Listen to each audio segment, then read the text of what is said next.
Iba't ibang aktibidad inilatag ngayong araw para sa paggunita sa anibersaryo ng pagkakatatag ng unang Republika ng Pilipinas. Si Isaiah Mirafuentes sa sentro ng balita. Ngayong araw pinagdiriwang ay 126 na anibersaryo ng pagkakatatag ng unang Republika ng Pilipinas. Sa bisa ng Batas ng Republika bilang 11014, idiniklara ang petsa ng Enero 23 bilang araw ng unang Republikang Pilipino. Ito rin ang araw ng manumpa bilang unang Pangulo ng Pilipinas, si Emilio Aguinaldo. Ang ating Constitution ay marami pang mga bagay-bagay na mukhang hindi nangyayari ng ayon sa ating kasalukuyang Constitution. Kaya nga ipinahayag ko na sana tayo ay magkaroon ng sarili nating personal revolution. Kumbaga ay parang sort of a cultural revolution. Ang Pilipinas noon ang kauna-unahang naging republika sa Asya na may sariling saligang batas. Ang deklarasyon ng pagiging republika ng Pilipinas ay tanda ng paglaya ng bansa mula sa mga mananakop.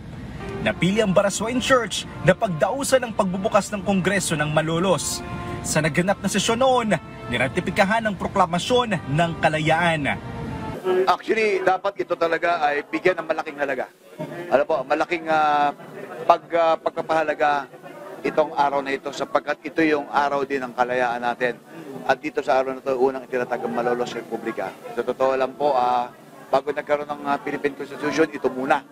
Ano po?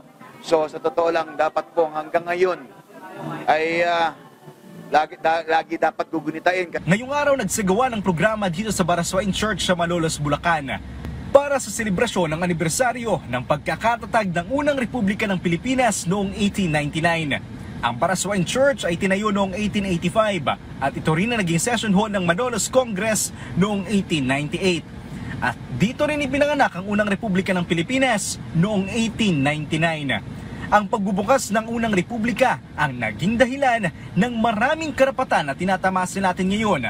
Kabilang na riyan ang karapatan sa edukasyon at karapatang magpahayag ng saloobin.